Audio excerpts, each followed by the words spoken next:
Scott Cloman. What's up? What's good? How you doing, man? Man, I'm blessed. I'm excellent, man. A little bit under the weather, but I'm here. Oh, stop it. It looked like the sun is shining in Canada. Yes, but yeah, that's the way it's the season. It looks that way. Until you walk outside. What's the temperature in Canada? Right now, minus 13 Celsius, so not too bad. Wait. No, hey, hold up, bro. Stop with you from Compton, California. Stop with all of the 13 Celsius. We on Fahrenheit here. What is that in Fahrenheit? About 10, 15 degrees. Oh. Yeah. Is it snow on the ground? It's snow on the ground, but it's not snowing. It's snow on the ground though. Yeah, it's a little different, man. I tell you. That's why I try to get out of here. I'm trying to get out of here as much as I can. Okay, so we're gonna set the stage, but before we do, I gotta do a little housekeeping, okay? Because I gotta put this to bed once and for all. So let me just say this: Green, Evans, and Benny. This was this season, okay? At this point of the game, Ahman Green had 90 rushes for 463 yards and 3 touchdowns, but he averaged 5.1 a rush. Evans had 46 rushes for 371 yards, 5 touchdowns, averaged 8.1. Benny had 53 carries for 313 yards, 5 touchdowns, average 5.9. Why am I saying this? I'm going to need y'all to be quiet for a minute and listen to the call, okay? I'm going to see if I can work this, Bob. If I can't work it, you tell me. But listen to the call.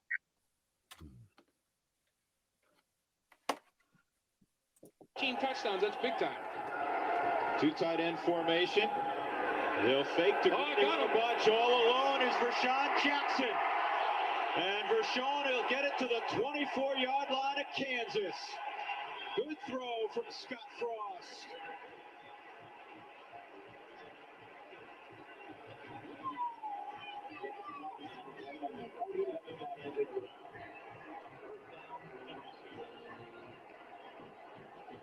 Vershawn Jackson, the junior from Omaha. Well, little play action pass.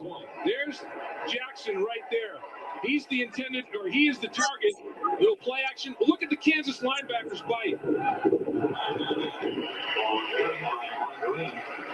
Ahman Green gets to the 20-yard line, a pickup about 5 on that play. Let's take a look again at the big strike on the play action. Well, the linebackers all sucked up on the play action. Jackson gets a clean release, and it's off to the races. Frost does a nice job of just laying it out there. Tight end not rerouted off the line of scrimmage whatsoever. They had to respect the fake to Ahman Green. All the linebackers dove toward the line of scrimmage. Huge cavity to take advantage of. Vershawn with 4 receptions this year. 2 have been touchdowns.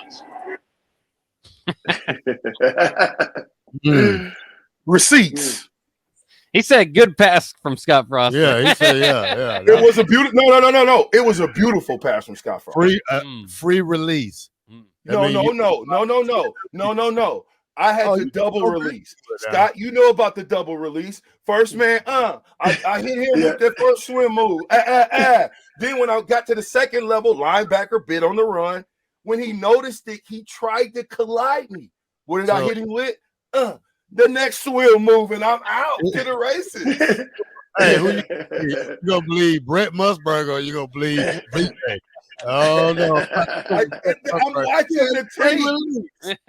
The tape don't lie.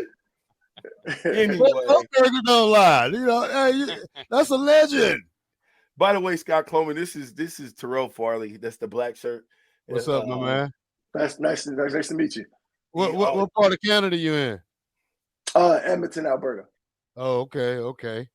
I was in Saskatchewan Saskatchewan one time. Go ahead. I played with Saskatchewan back in the day. Oh, okay, yeah. That's how I end up coming here. Was I played in Edmonton and Winnipeg. Oh, okay. Mm-hmm. Yeah. Okay, so I got Scott on here because I think that our story is first of all, it's crazy, right? Yeah. So Scott, what I want to do is, kind of give a background, where you from, where you played high school, kind of the year. I think we were all the same year, class of 93. And then where'd you go play football in college? And then we'll pick it up from there. Yeah, I played at Dominguez High School in Compton, California. All right. Came out just a year later in 94. and went to Southern University, HBCU, in Baton Rouge, Louisiana, big culture shock, and then was there for 5 years, and that's when the great Vershawn Jackson and I met in Des Moines, Iowa. You want to pick it up from there? So here we are. I just got cut from Seattle, and I stayed out in California. Like, I don't want to go home. I don't want everybody to think I'm a loser. We're gonna pause real quick for the station ID. This is Lincoln's home for sports talk on the FM dial. Also online at theticketfm.com. On the internet, KNTK FM Firth, 93.7 The Ticket. So here I am out in California. I get a personal trainer, and then the Barnstormers call. They call me, and they're like, I think Zadiska was there too, and they're like, we really want you to come play because we had that Red River battle.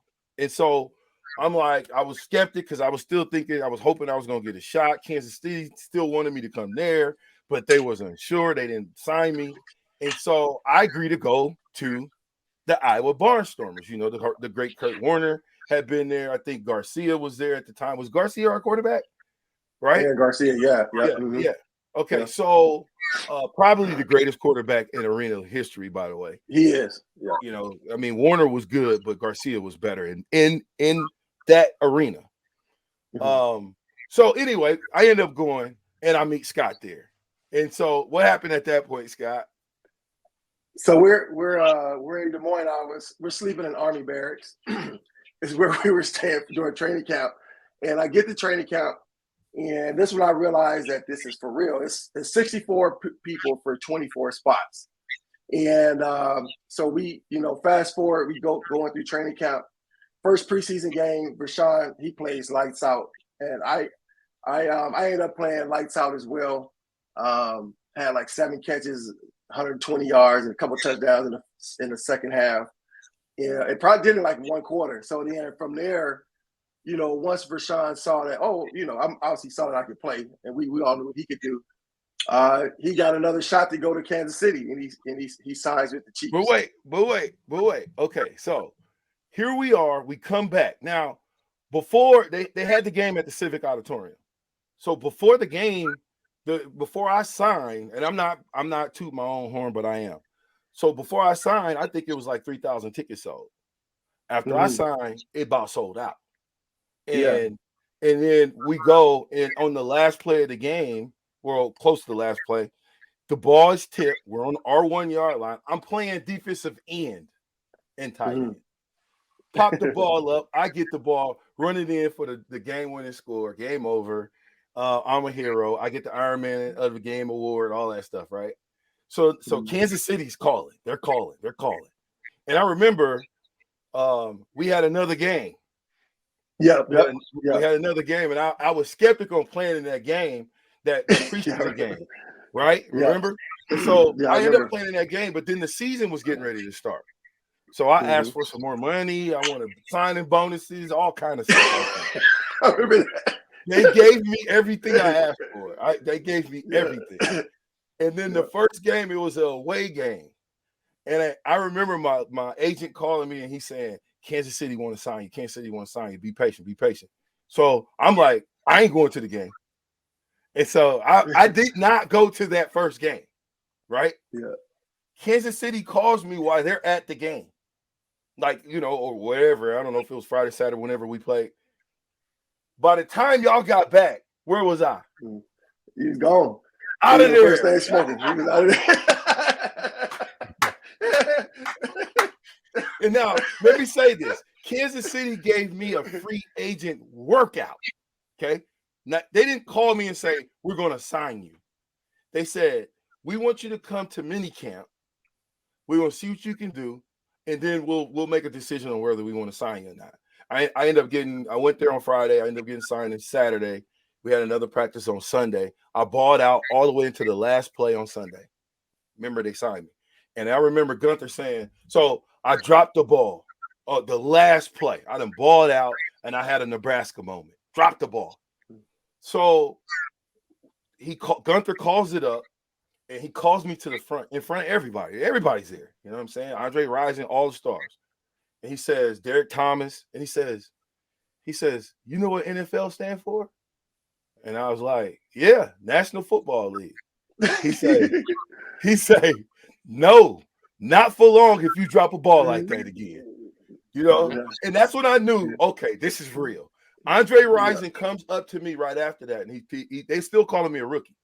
And he was like, "Look, Rook, man, when you dropping balls like this in the NFL, bro, you dropping Benzes, you dropping houses, you dropping mortgage payments." He just was talking all the stuff, everything that I could buy. He was telling me I was So that resonated with me. Okay, so now I'm gonna let you pick it up from there. Okay, so I get a phone call. I'm sitting in my apartment. It's Rashawn calls me and say, "Hey man, I just signed with the Chiefs." As when I was signing my contract, I was talking to the scout and he was just asking me about arena football, how was it? And he asked me, did you have any good players down there? And I told him about you. Hey, here's his number, give him a call. I'm like, oh, for real? Okay. So I call him. We spoke. I send my film to him. Nothing comes out of it at the time. I finished the season off in Iowa. I go home. I start training. And I'm going down to the Senior Bowl with my agent. So I said, oh, you know what? Let me call that scout again to see if he's going to be down there. I want to meet him. I call the guy. He says, hey, this is Scott Coleman. He said, hey, I remember you are. He said, I got some people in my office. Give me call you back in about 5-10 minutes. I'm thinking he ain't going to call me back. He called back. So mind you, this is John Snyder I'm talking to, who's the general manager for the Seattle Seahawks right now. Right. So he calls me back. I tell him I'm going to be down to the Senior Bowl. He tells me, hey, man, he says, if you're going to be down there, I want to work you out. So I always tell young athletes, hey, man, stay prepared. You never know. Because our season didn't start till like April, May. This is January. So they worked me out down in Mobile, Alabama, the whole scouting department. I killed a workout. Now all of a sudden, other scouts walking by like, who is this kid? And they tell him, he's like, no, I wouldn't have missed him, And yeah, man, about 4 days later, they called him and wanted to sign me. And I was like, I remember sitting in my bedroom like, you got to be kidding me. This is crazy. Unbelievable. So I ended up playing 10 years total, with Kansas City, played the XFL, played the 49ers for a year, played with the Redskins a couple years. Got to go to NFL Europe as well. So 10 years total, man. So Rashawn Jackson is a big reason why I got a chance to play, get to the show, man. And so thank you. I always think I'm forever grateful for that, for sure. Yeah, man. Hey, I appreciate you. I appreciate the just the camaraderie of the football game. What are you doing these days? What's on Scott Coleman's agenda now that you're a grown man? You all grown, even though you look like you still 27 and could play. I know better. And so we're gonna throw it to break. When we get back, we'll talk more Scott Coleman. We'll talk about NIL. We'll talk about transfer portal. We'll talk all kind of stuff football. I'm with the black shirt and Fuck and Scott Coleman. A little late, but he got it. We'll be right back. 93.7 The Ticket. Holla at your boy, dog.